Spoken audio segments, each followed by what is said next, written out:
There's anger and grief across the occupied West Bank after Israeli forces killed a senior commander of Al-Aqsa Martyrs Brigades, a Palestinian armed group resisting Israeli occupation.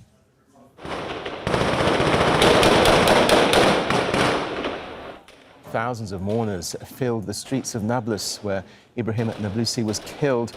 Some cities in the occupied West Bank have called for a general strike. Al-Aqsa Martyrs Brigades say their response will fit the crime. Ibrahim was known as the Lion of Nablus. His mother says there will be many who will continue his mission. They think they killed Ibrahim, but there are hundreds of Ibrahims. There are millions of Ibrahims. Every Palestinian is Ibrahim. The Israeli military says it surrounded Ibrahim Nablusi's home and after an exchange of gunfire used shoulder-launched missiles against the building.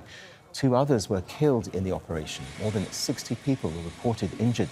John Holman has more now from Nablus.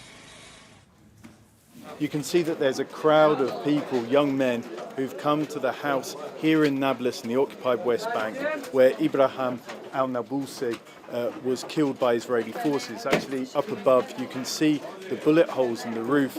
There was a firefight that lasted from 5 in the morning to 3 or 4 hours, in which he was eventually holed up in this building and then killed. Just spoke to an eyewitness that he said that he eventually found the body just next to where I'm standing. So also in this firefight, more than 60 people were injured, and Ibrahim Nablusi wasn't the only person that died. Another member of the group died here with him, and also another young member of the group, which is the Al-Aqsa Martyrs Brigade. Now, Israeli forces said that they went after him because he had fired at civilians and soldiers, especially those heading to Joseph's tomb, which is a sacred site to Jews and Muslims and Christians, which is quite close to here.